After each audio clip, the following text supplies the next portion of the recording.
Have you felt it? A deep and unsettling shift in the very vibration of our world. It's as if a great forgetting has swept over us, a quiet dimming of an inner, sacred light.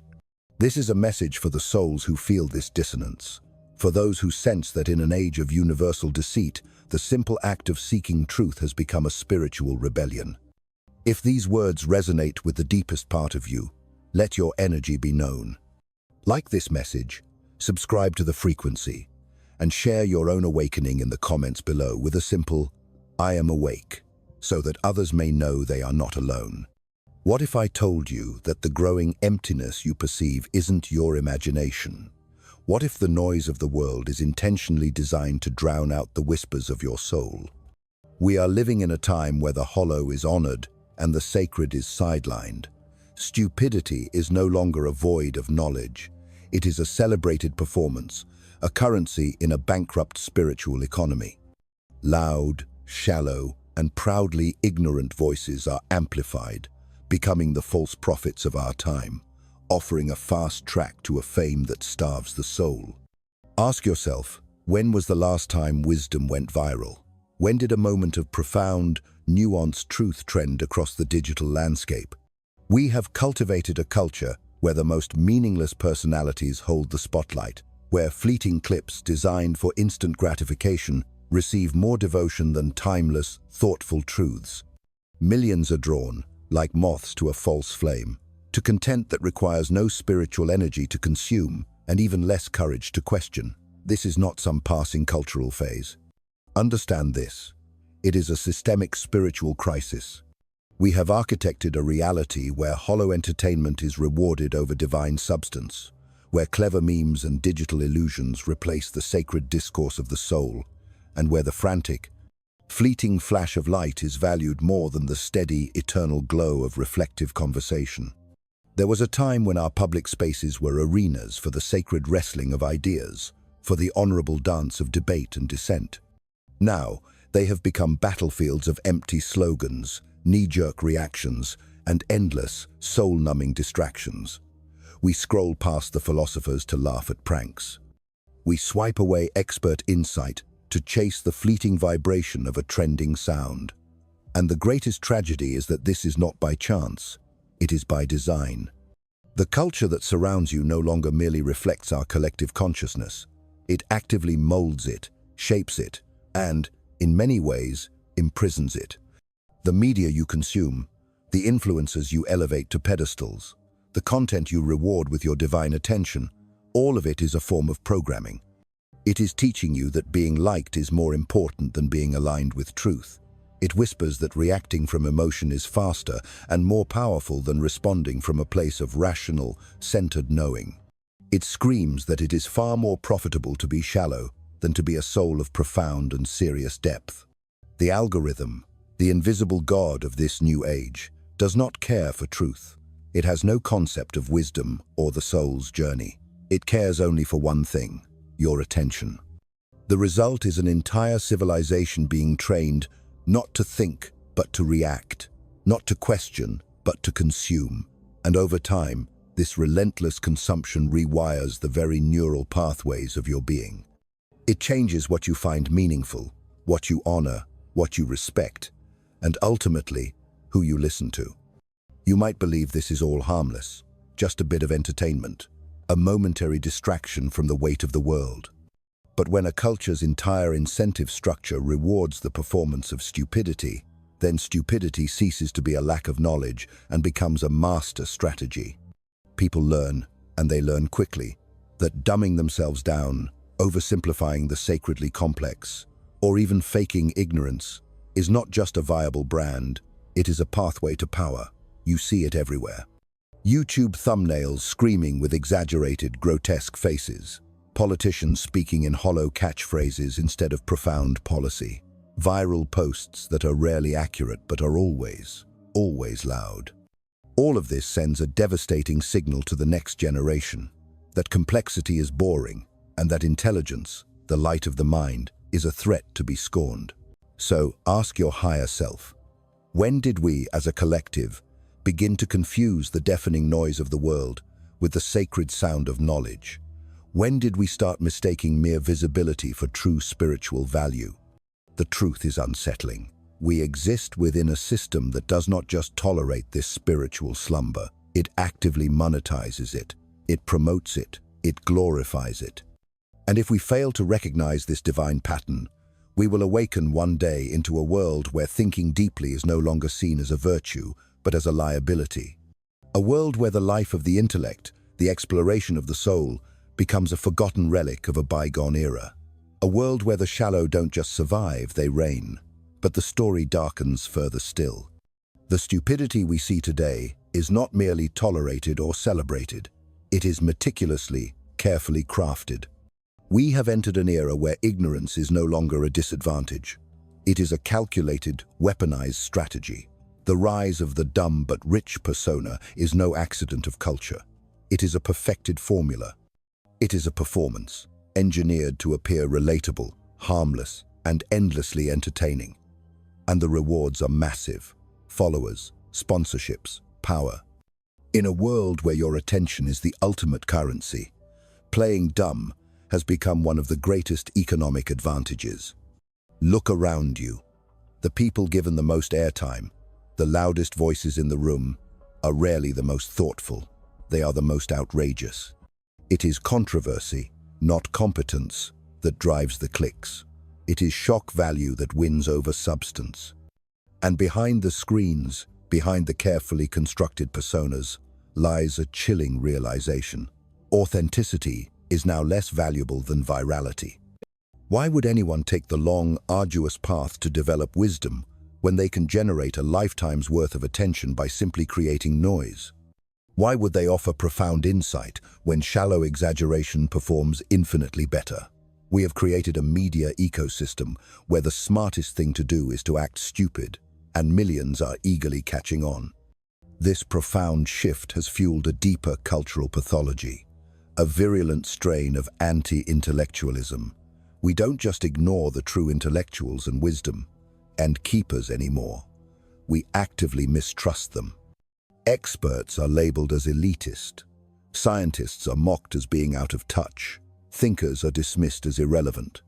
The very souls who have dedicated their lives to understanding the universe's complex problems are sidelined for being too serious, too complicated, or worst of all, not entertaining enough.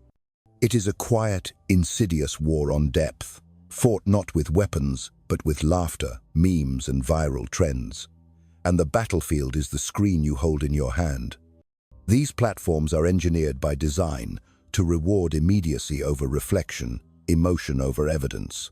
Content that is short, loud, and emotionally charged will always spread faster because it is easier for a tired mind to digest. A sarcastic video will always outperform a nuanced explanation. A conspiracy theory will always generate more engagement than a peer-reviewed study. Why? Because truth requires effort. Lies are easy. And in a world hopelessly addicted to the fleeting highs of dopamine, ease will always win. So, we have built a machine that actively punishes complexity and glorifies simplicity, no matter how false, hollow, or destructive that simplicity might be. We are not just dumbing down. We are monetizing the very performance of stupidity. And this performance is everywhere. Fake lifestyles, fabricated dramas, manufactured personas that gain millions of followers by offering nothing but a shimmering, empty surface. Meanwhile, the true thinkers, the educators, the truth-tellers, are buried beneath the noise, too complex, too slow, too inconvenient for the endless scroll. So, ask yourself again, when did we begin to reward people for knowing less? When did ignorance become a desirable aesthetic? The terrifying truth is this: we have trained an entire generation to believe that it is not what you know that matters, but how entertaining your ignorance appears online. And once that belief takes root in the collective soul, once stupidity becomes a brand, a business, and a badge of honor, there is no longer any incentive left to seek truth, only to seek attention. But let us go even deeper. Why is this shallow content not just surviving but thriving? Why does it feel so much easier, almost irresistible, to scroll past the complex and dive headfirst into the silly, the sensational, the stupid? The answer is not merely cultural, it is profoundly psychological. In a world that feels increasingly chaotic and overwhelming, simplicity offers something that our weary souls are quietly, desperately craving: a sense of control. Life today is an overwhelming tempest of uncertain economies, shifting identities, and complex global crises that we can barely comprehend. And in that blinding storm of confusion, the simple becomes dangerously seductive. A shallow post that confirms what we already believe feels like a safe harbor. A joke that allows us to avoid an uncomfortable truth feels like a shield. A 10-second video that demands nothing from us, no thinking, no effort, feels like instant relief. The shallower the content, the more it feeds the illusion that we are on top of things, that we get it, that we are not lost in the dark. This is the fluency effect. The easier something is for our brains to process, the more we instinctively believe it to be true. Our brains reward simplicity, not because it is aligned with truth, but because it feels good. And in a media environment designed to bombard us with a relentless stream of information, anything complex registers as friction. So, we begin to avoid that friction, often without even realizing it. We choose content that feels effortless. We laugh instead of reflect. We react instead of pausing to connect with our higher selves. And slowly, imperceptibly, we lose our appetite for anything that requires real thinking. Humor becomes our armor. We joke about everything: politics, health, even our own existential dread, not because it's genuinely funny, but because it is easier than facing the crushing weight of it all. Irony becomes our shield. Sarcasm becomes our currency. And depth becomes a burden we feel too tired to carry. It is not that people no longer care, it is that they are spiritually exhausted. And the shallow content is the fast food for the exhausted soul. It's quick, it's salty, it's addictive. Every like, every swipe, every notification pumps a hit of dopamine directly into our system, rewarding us instantly. There is no patience required, no delayed gratification, just the quick, satisfying hit. And just like junk food, the more we consume it, the more we crave it, and the harder it becomes to return to anything that offers true, lasting nourishment. A 3,000-word essay feels like an insurmountable mountain. A thoughtful documentary feels like homework. The algorithm knows this, and so it keeps feeding us what is easy, never what is right. So here we are, a society seduced by simplicity, addicted to immediacy, and mentally rewired to avoid anything that requires effort. This is not because we are lazy, but because the system has taught us that shallow is safer, faster, and more pleasurable. And that may be the most dangerous lesson of all. But here is the secret we rarely admit to ourselves. This is not just about individual choices. It is not that millions of people spontaneously decided to abandon depth. It is that the entire system was designed, engineered, to reward the shallow. The platforms we use, the content we consume, the attention economy we live in, none of this is neutral. The shallowness is not an accident, it is an algorithm. Social media does not care about truth or nuance. It cares about one thing: keeping you engaged. And what keeps you scrolling is not critical thinking. It is emotional reaction, outrage, envy, lust, laughter. Whatever raises the pulse and turns off the brain, that is what the algorithm pushes. Not wisdom, not learning, not uncomfortable truths, but the easiest bait for your most primal instincts, because that is what keeps the revenue flowing. The market follows suit. The entertainment industry is not here to uplift your spirit. It is here to monetize your attention. And stupidity, believe it or not, sells better than brilliance. A manufactured feud between influencers generates more clicks than a lecture from a Nobel laureate. A drama-filled live stream will always beat a thoughtful documentary. A controversial tweet, no matter how false, spreads farther and faster than the truth ever could. Why? Because chaos is profitable, outrage is monetizable, and ignorance, when packaged correctly, is simply good business. The news media is no exception. Its model rewards speed over accuracy, spectacle over depth, complex stories are flattened into headlines. Nuance is crushed into binary conflict, and the personalities who rise to the top are not those with the best ideas, but those with the loudest voices, those who can package fear, blame, and false certainty into a 30-second soundbite. Because that is what drives ratings and wins elections. Today's most successful politicians are not masters of policy, they are masters of performance. Governing has become secondary to branding.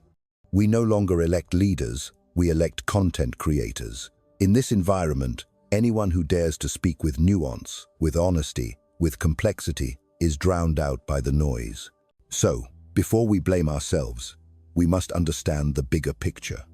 We are living in a system that rewards the worst parts of our psychology, that feeds our impulses instead of our intellect, that profits from our confusion, distraction, and division. The glorification of stupidity did not happen in a vacuum. It was built, refined, and optimized for maximum engagement. The deeper you look, the more you realize. This is not a glitch, it is the plan. What happens when a system rewards ignorance, punishes intellect, and trains an entire culture to crave simplicity over truth? The result is not just a shallow internet feed, it is a lost generation. A society slowly losing its moral and spiritual compass. Because over time, what begins as a cultural trend calcifies into a civilizational crisis. Young people are growing up in a world where being thoughtful isn't respected, it's ridiculed. Where asking deep questions makes you boring, where the loudest, not the wisest, become the role models. And so, they adapt. They learn it is safer to play dumb, to be funny and unthreatening, rather than curious and intellectually ambitious. Intelligence, once admired, now feels socially expensive, a currency few are willing to spend. So many choose to hide it, and slowly they begin to forget it was ever there. Meanwhile, our education systems, once designed to cultivate critical thought, are being devalued and defunded. Teachers are overworked, the humanities are cut. Philosophy, history, ethics, the very disciplines that train the mind to perceive truth are dismissed as irrelevant in a market obsessed with profit. We tell students to major in whatever makes money, not in what gives life meaning, and then we wonder why they feel so lost. Those who do rise to fame are often famous simply for being famous. No great invention, no profound insight, just pure visibility. We idolize those who offer no vision beyond the next brand deal, who exploit attention instead of expanding understanding. In this world, the truly thoughtful retreat. The philosophers, scientists, and deep thinkers become the silent minority, drowned out by the spectacle. The cultural microphone has been handed to the least informed and the most confident. And here is the cost. When wisdom disappears, so does our ability to solve real problems. Climate change, public health, political polarization, these are crises of thinking requiring nuance, patience, and uncomfortable truth. But how can a society respond wisely when it has trained itself to reject wisdom? This is how civilizations lose their way. And yet, something else is stirring. For all the chaos, not everyone is surrendering. A quiet resistance is building.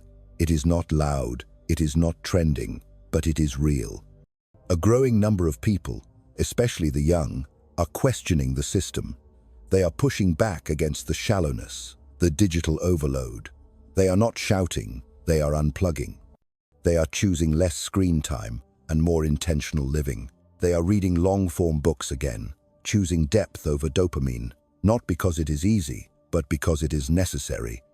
They are realizing that constant stimulation does not make life richer, it makes it emptier. Against all odds, long-form content is making a comeback. Podcasts that run for hours, filled with nuance and deep conversation, are finding loyal audiences. People are listening because our souls are hungrier for depth than the system gives us credit for. Learning how to think is a radical act. Beneath the noise, a quieter wave is growing. People are journaling, meditating not for productivity but for clarity, chasing meaning instead of viral success. These are not revolutions with banners. They are revolutions of the mind, small, disciplined, invisible to the algorithm. But make no mistake, they are happening. You do not fight this world with more noise. You take the harder path. It starts with you. Are you thinking or just reacting? Are you chasing truth or validation? Are you willing to feel intellectually uncomfortable? Because growth happens when you step outside the echo chamber, when you trade certainty for curiosity. Your mind, like your body, becomes what you feed it. Find others who care about meaning, not memes. Seek conversations that go deeper than opinions. Build spaces where thinking is honored and disagreement is welcomed. Do not pretend to be less intelligent to make others comfortable. The world does not need more empty smiles. It needs people willing to be awake, to risk being misunderstood to speak the truth. People who believe that depth still matters, even when the world seems allergic to it. You are here to live differently, to carry the torch of thought in a time of distraction, to be a small, steady light in a world that keeps dimming itself. Because culture shifts one choice, one mind, at a time. And if enough of us choose to think deeper, question harder, and live more consciously,